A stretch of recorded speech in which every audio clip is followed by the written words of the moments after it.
Hi welcome to മാറ്റ്കം SLC chemistry lecture സീരീസിലെ രണ്ടാമത്തെ വീഡിയോയിലേക്ക് അവർക്ക് സ്വാഗതം. നമ്മൾ ഡിസ്കസ് ചെയ്തുകൊണ്ടിരുന്നത് chapter 2 gas laws and moles concept ആണ്. ഫസ്റ്റ് ലെക്ചറിൽ നമ്മൾ properties of gases, what is volume, temperature, pressure, what is the relationship between the volume and pressure ഇവയെല്ലാം കണ്ടു. ബോയിൽസ് ലോയുടെ സ്റ്റേറ്റ്മെന്റും കണ്ടു, അതുപോലെ ബോയിൽസ് ലോയുടെ ഇക്വേഷനും കണ്ടു. നൗ നമ്മൾ നോക്കാൻ പോകുന്ന വോളിയവും ടെമ്പറേച്ചറുമായിട്ടുള്ള റിലേഷൻഷിപ്പാണ്. അതായത് ഒരു സിസ്റ്റത്തിനകത്ത് ഒരു പർട്ടിക്കുലർ ടെമ്പറേച്ചർ, ഏതെങ്കിലും ഒരു ടെമ്പറേച്ചർ ഉണ്ടെന്ന് വിചാരിക്കാം. ടെമ്പറേച്ചറിൽ നമ്മൾ ഗ്യാസ് ഇങ്ങനെ കീപ്പ് ചെയ്ത് വെച്ചിരിക്കുകയാണ്. അപ്പോൾ ബേസിക്കലി സ്പെസിഫിക് ആയിട്ടൊരു വോളിയം ആ ഗ്യാസിന് ഉണ്ടാവും. നമ്മുടെ പാർട്ടിക്കിൾസിന്റെ എണ്ണം കോൺസ്റ്റന്റ് ആയിട്ട് മെയിൻറ്റെയിൻ ചെയ്യുന്നു. നമ്പർ ഓഫ് പാർട്ടിക്കിൾസ് കോൺസ്റ്റന്റ് ആണ്. സോ അതുപോലെ തന്നെ ആ സിസ്റ്റത്തിന്റെ പ്രഷർ നെയിം റിമെയിൻസ് കോൺസ്റ്റന്റ് ആയി വെക്കുന്നു. Pressure also remains constant. ആ ഒരു കേസിനകത്ത് assume that you are increasing the temperature. നമ്മൾ ടെമ്പറേച്ചർ കൂട്ടുന്നു. ടെമ്പറേച്ചർ കൂട്ടുമ്പോൾ എന്ത് സംഭവിക്കും? ഓട്ടോമാറ്റിക്കലി മോളിക്യൂൾസിന്റെ കൈനറ്റിക് എനർജി കൂടും. എനർജി കൂടുക എന്ന് പറഞ്ഞാൽ മോളിക്യൂൾ കൂടുതൽ സ്പീഡായിട്ട് മൂവ് ചെയ്യാൻ തുടങ്ങും. That mean movement of the molecule also will increase. മോളിക്യൂൾസിന്റെ മൂവ്മെന്റ് ഇൻക്രീസ് ചെയ്യും. The movement of molecules will also get increase. If the movement of molecules is getting increased to mean that will be in the state of random motion, automatically the volume occupied by gas increases. That means when you are increasing the temperature by keeping number of particles and pressure constant, volume increases. So നമുക്ക് ഇതിന്റെ law ആയിട്ട് പറഞ്ഞാൽ എന്ത് പറയാൻ പറ്റും? The volume of any fixed mass of gas, volume of any fixed mass of gas at a constant pressure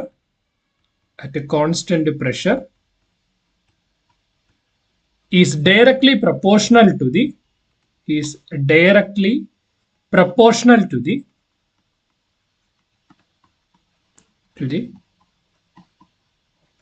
temperature in Kelvin scale.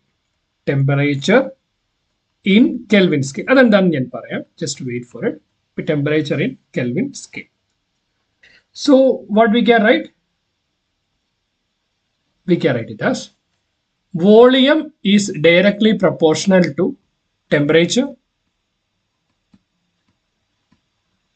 We know that in order to remove the proportionality, volume will be equal to a constant into temperature. Constant into temperature, that is volume by temperature equal to a constant. Volume by temperature is equal to a constant. So നമ്മൾ temperature എടുക്കുമ്പോൾ ടെമ്പറേച്ചറിന് പല സ്കെയിലുകളുണ്ട്. നമ്മളിപ്പോൾ എന്താ പറയുക, kilogram, gram, milligram എന്നൊക്കെ പറയുന്നത് പോലെ വെയിറ്റിന് പറയുന്നത്. ടെമ്പറേച്ചറിനെ സംബന്ധിച്ചിടത്തോളം there is a Kelvin scale, there is degree Celsius scale, there is degree Fahrenheit scale. നമ്മൾ യൂഷ്വലി ഡേ ടു ഡേ ലൈഫിൽ നമ്മൾ ഉപയോഗിക്കുന്നത് ഡിഗ്രി സെൽഷ്യസ് ആണ്. നമ്മളിപ്പോൾ ഫോർ എക്സാമ്പിൾ ഹോസ്പിറ്റലിലൊക്കെ പോകുമ്പോൾ പനി പരിശോധിക്കുകയൊക്കെ ചെയ്യുന്നത് ഫാരൻഹീറ്റിലാണ്. കെൽവിൻ എന്ന് പറയുന്നതാണ് സ്റ്റാൻഡേർഡ് യൂണിറ്റ് എന്ന് പറയുന്നത്. എന്താണ് റിലേഷൻ എന്ന് പറഞ്ഞാൽ 0 degree Celsius equal to 273.15 Kelvin. അതായത് if there is X degree Celsius means കെൽവിനിലേക്ക് മാറ്റണമെങ്കിൽ എക്സ് പ്ലസ് 273.15 കെൽവിൻ. ഓക്കെ, ഈ ഒരു law, the volume of fixed mass of gas at a constant pressure is directly proportional to the temperature in Kelvin scale. ഈ ലോയെ വിളിക്കുന്ന പേരാണ് Charles law. നമ്മൾ ആദ്യം കണ്ട ലോ എന്തായിരുന്നു? ആദ്യം കണ്ട ലോ ബോയിൽസ് ലോ, രണ്ടാമത് കണ്ട ലോ എന്ന് പറയുന്നത് ചാൾസ് ലോ ആണ്. Now we are going to establish another relation, that is the relation between the volume and number of particles.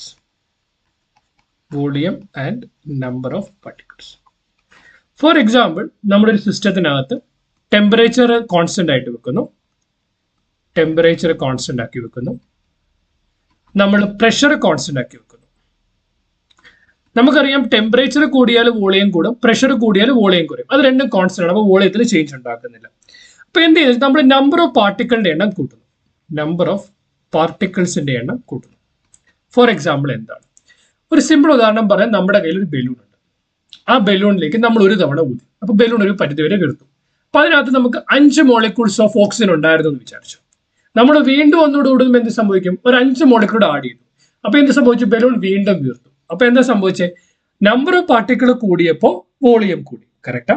Number of particle കൂടിയപ്പോൾ വോളിയം കൂടി. അതായത് the volume is directly proportional to number of particles. Volume is directly proportional to number of particles. അപ്പോൾ volume എന്ന് പറയുന്നത് number of പാർട്ടിക്കിളിന് directly proportional ആണെന്ന് നമുക്ക് പറയാനായിട്ട് പറ്റും. നമ്മളിത് ലോ ഫോമിൽ എഴുതുവാണെങ്കിൽ നമുക്ക് എന്ത് എഴുതാൻ പറ്റും? At constant temperature and pressure. കാരണം എന്തുകൊണ്ടാണ് നമ്മൾ കോൺസ്റ്റന്റ് ടെമ്പറേച്ചറിനെയും പ്രഷറിനെയും പറ്റി പറയുന്നത്?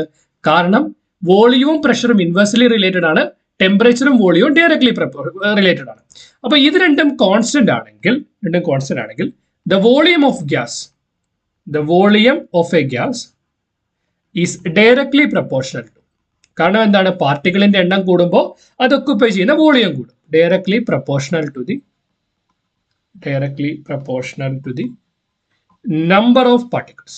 Directly proportional to the number of molecules or number of particles. That is what you can write. V is directly proportional to N. V is directly proportional to N. ഈ ഒരു ലോയെ വിളിക്കുന്ന പേരാണ് Avogadro's law. That law is called Avogadro's law. This law is called Avogadro's law. അപ്പൊ നമ്മൾ 3 law കണ്ടു. ഒന്നാമത് കണ്ട ലോയാണ് ബോയിൽസ് ലോ. രണ്ടാമത് കണ്ട ലോ എന്ന് പറയുന്നത് ചാൾസ് ലോ. മൂന്നാമത് കണ്ട ലോ എന്ന് പറയുന്നത് അവോഗാഡ്രോസ് ലോ. ഇനിയാണ് നമ്മൾ കാണാൻ പോകുന്ന മറ്റൊരു കൺസെപ്റ്റ്, മോൾ കോൺസെപ്റ്റിന്റെ ബേസിക് അണ്ടർസ്റ്റാൻഡിങ്ങിലേക്ക് നമ്മൾ കയറാനായിട്ട് പോവാണ്. സോ എന്താണ് മോൾ കോൺസെപ്റ്റ് എന്ന് പറഞ്ഞു കഴിഞ്ഞാൽ, അത് നിങ്ങൾക്ക് മനസ്സിലാക്കാനായിട്ട് ഏറ്റവും സിമ്പിൾ ആയിട്ട് ഉദാഹരണം ഞാൻ എടുക്കാം. ഫോർ എക്സാമ്പിൾ, നമ്മുടെ കയ്യിൽ ഒരു 4 കൊട്ടയുണ്ടെന്ന് വിചാരിക്കും.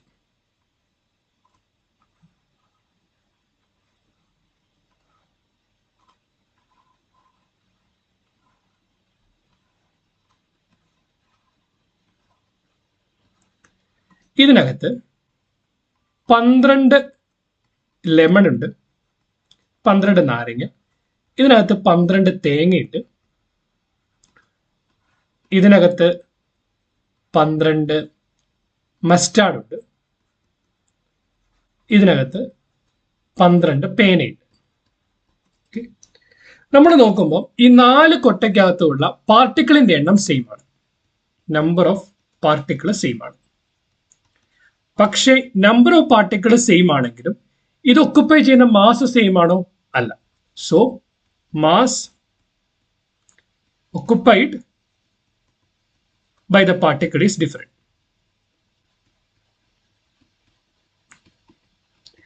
മോൾ കോൺസെപ്റ്റിൽ എന്താ ചെയ്യുന്നതെന്ന് വെച്ചാൽ, മോൾ കോൺസെപ്റ്റിനകത്ത് നമ്പർ ഓഫ് പാർട്ടിക്കിൾസിനെ നമ്മൾ കോൺസ്റ്റന്റ്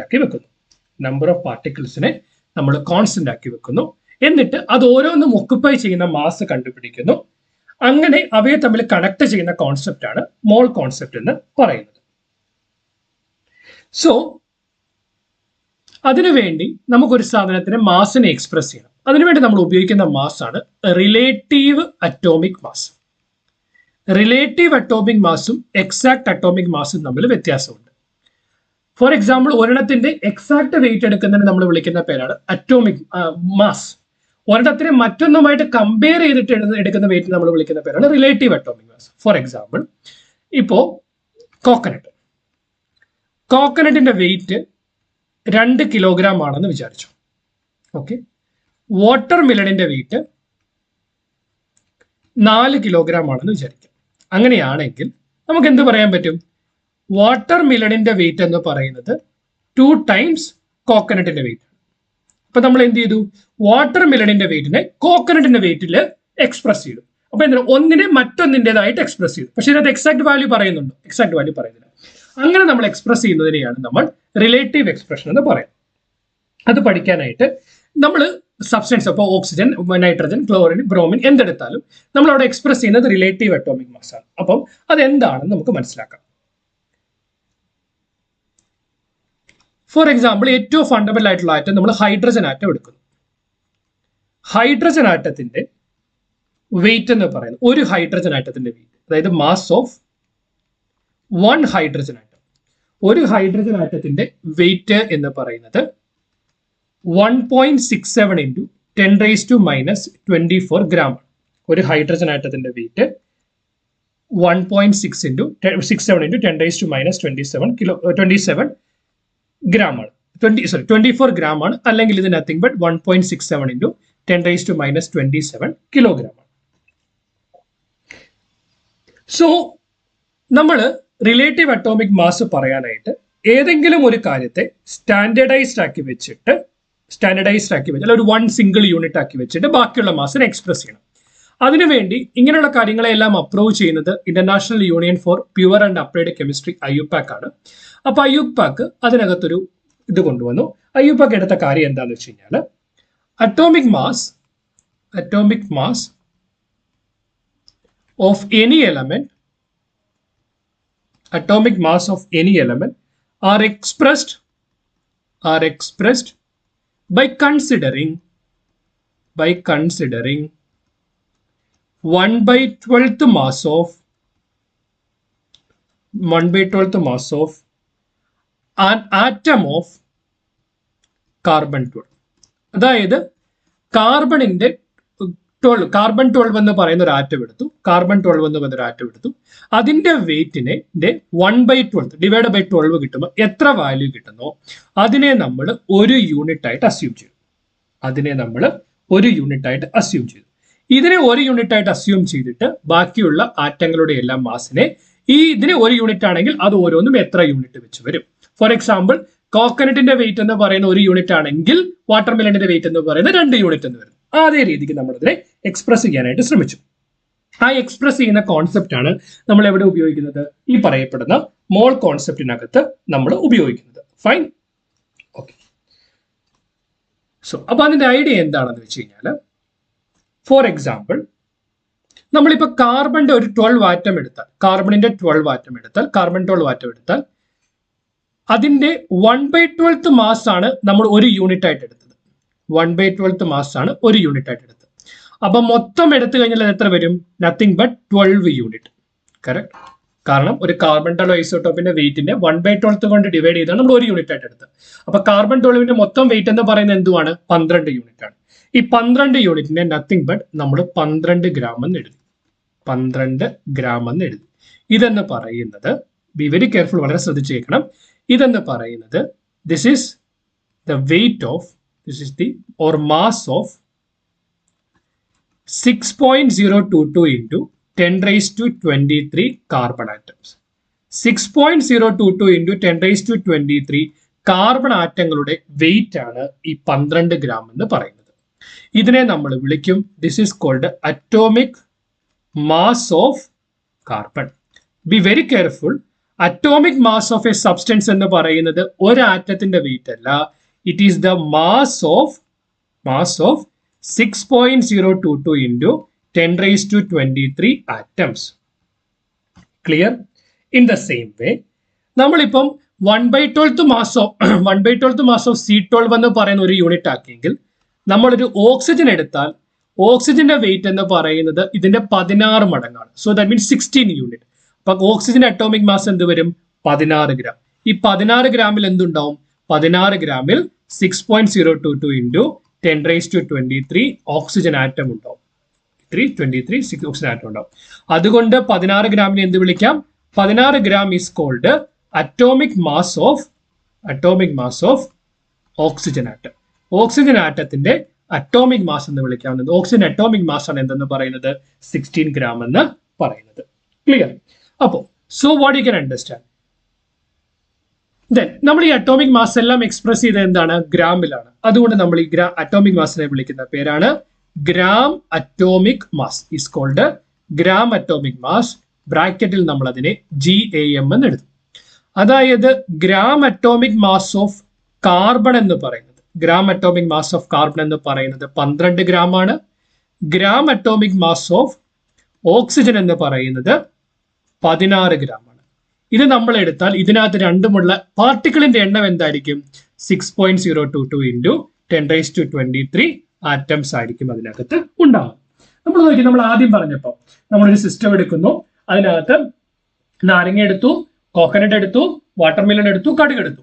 എണ്ണം സെയിം കോൺസ്റ്റന്റ് ആണ്, പക്ഷെ വെയിറ്റ് ഡിഫറെന്റ് ആണ്. ദ സെയിം വേ മോൾ കോൺസെപ്റ്റിൽ ഈ 6.02 10⁻23 എണ്ണം ഒരു സാധനം എടുക്കുമ്പോൾ അതിന്റെ വെയിറ്റ് എന്താണോ അതാണ് അതിന്റെ അറ്റോമിക് വെയ്റ്റ് എന്ന് പറയുന്നത്. അതായത് ഏതെങ്കിലും ഒരു സബ്സ്റ്റൻസിന്റെ 6.022 ഇൻറ്റു 10⁻23 ആറ്റം എടുത്തിട്ട് അതിന്റെ വെയിറ്റ് നോക്കുമ്പോൾ ആ മാസ് എത്രയാണോ അതിനെ വിളിക്കുന്ന പേരാണ് അറ്റോമിക് മാസ്. അത് നമ്മൾ ഗ്രാമിൽ എക്സ്പ്രസ് ചെയ്യുന്നത് കൊണ്ട് നമ്മൾ അതിനെ വിളിക്കും gram atomic mass. So this is the basic understanding. നിങ്ങൾക്ക് കാര്യം മനസ്സിലായി എന്ന് ഞാൻ വിശ്വസിക്കുന്നു.